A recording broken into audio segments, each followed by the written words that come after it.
override checks. Pilot, boot up your cockpit systems. Understood.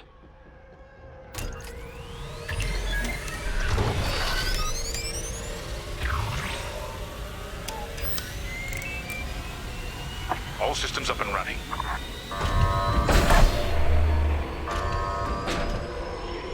Pre-flight complete.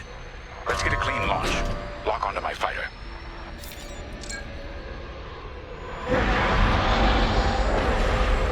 Forward sensor, online and tracking. Now, throttle up and deploy out of the hangar.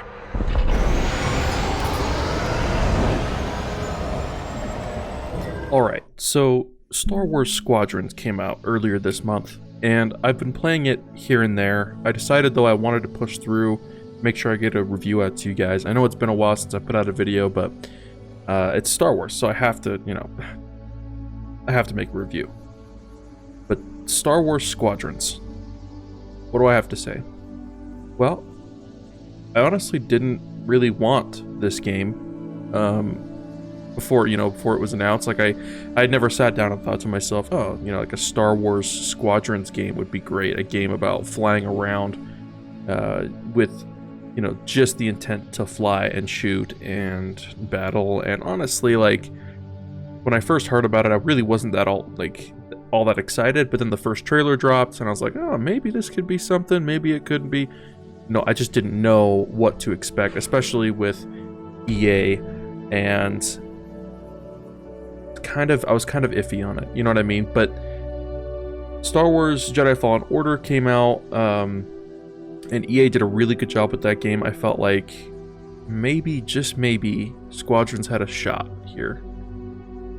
So I took a chance, ended up buying it opening day, didn't look at anybody's reviews for it.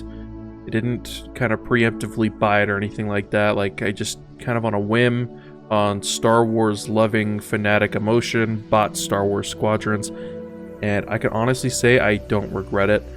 Do I think that it's worth $40?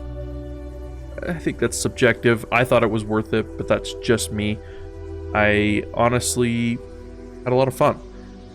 In fact, I streamed it when I first started playing it. I was streaming on my Twitch channel, which, by the way, should be linked below. You should go follow me.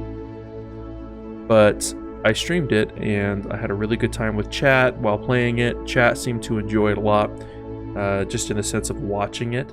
It's a visually stunning game, especially if you have a good monitor for it. I kept finding myself looking at the environments that it was providing, and I loved it, honestly. I will say, though, the whole time I was trying not to do this. I'll try spinning. That's a good trick. Which I think any normal Star Wars fan tried to do that when they first got the game, because if you don't do that, then you aren't really a Star Wars fan, in my opinion, but I digress. So some things that I liked about the game would have to include, so one, the cockpit layout. I really like the cockpit layout, the way that it looks when you're inside of it. You can't go third person at all. It's all within the cockpit, which I think is actually really cool. I enjoy the fact that they don't offer third person viewing, because I feel like first person viewing really makes it so much more enveloping. You are so much more put into this world that they're trying to put you in.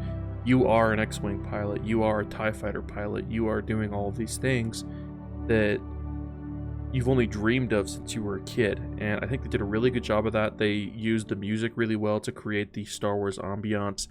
As you're flying through space, you've got your teammates in the campaign that are, talking to you, copy Bravo leader and all that stuff, and you just feel super I felt super nerdy just playing it. I loved that feeling. It really brought that to light. I do wish that they would offer a VR option, because if playing this in VR would be amazing. I can only imagine what that would be like, but as far as I'm aware, they don't, and if I'm wrong about that, please correct me in the comments. But so some pros, the environment, the feeling, the music, the story is not half bad. I think it's hard to make it like a really, really cohesive and not cohesive, but a very like entrapping story when you're basically just flying around in space. But they did a really good job of it. I mean, you really feel like you're part of a rebellion X-Wing group or a rebellion fleet, and I really enjoyed that. Same with the Empire side of the story. You play from both sides.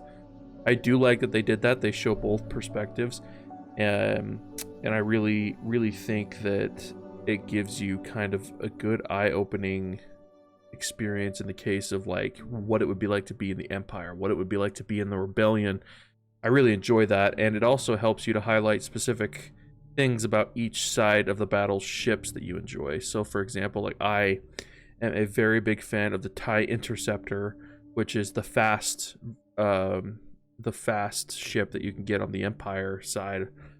But the fast ship on the Rebellion side I don't like so much. It's too small, which is the A-Wing. My favorite ship for the Rebellion side was the X-Wing, and that might just be because I'm a huge Luke Skywalker fan, and that's what he flew in the movies. That's what I always dreamed of flying in. But so yeah, X-Wing for Rebellion, TIE Interceptor for the Empire. Those are my favorite ships to fly. My least favorite ships were the support ships on both sides. I don't like either of them.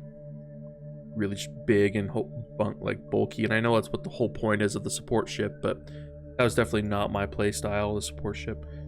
But some of the cons that I want to talk about, when you're in the hangars, it's not free roam, and I really wish that I could walk around a Rebellion ship and see and interact with different characters. I feel like they could have taken the time to maybe make that a little bit better. Same with the Empire side. Like, I wish I could walk around a Star Destroyer's hangar bay, and I think that would be really cool. Maybe put some Easter eggs in there or something. I think they could have done well to put that in, but it's kind of just like you sit in one spot and look around and then press A on, or press a button on whatever item wants to talk, or person wants to talk to you, or to go into the briefing room. I think that it's really cool that you get to go into a briefing room. You end up meeting characters from like Star Wars Rebels and from other, like Darth Vader pops up at one point. And I think it's really cool. So if you know your Star Wars Rebels, like, you're gonna meet characters from that you might be like, oh, that's cool. You kind of get to see this beginning of a different universe, because this game takes place after the destruction of the Death Star in Return of the Jedi. So kind of in the same time period as right before Rebels, if that makes sense. So you definitely get to meet some of those characters. I think that's really cool. I think that's cool that they brought those characters in. I think it's worth the time they took to make this game. I really do. I like the game. Overall, I would give it like a 6.5, 7 out of 10. If you are a big Star Wars fan, you have been since you were a kid, this game is going to give you that nostalgic feeling that you're looking for. I'm pretty easy to get nostalgic. We've seen that in past reviews, but it's very easy to get nostalgic in this game. And I think they did a really good job covering that and making you feel like you're actually a pilot for either of these sides in the story. The multiplayer is really good for about 30 minutes, and then I get bored of it. But they do have like a ranked mode and stuff, so I could see like a competitive side coming out of this game. As far as I'm aware, they aren't planning on doing any more development in the game though, so no DLCs or anything like that.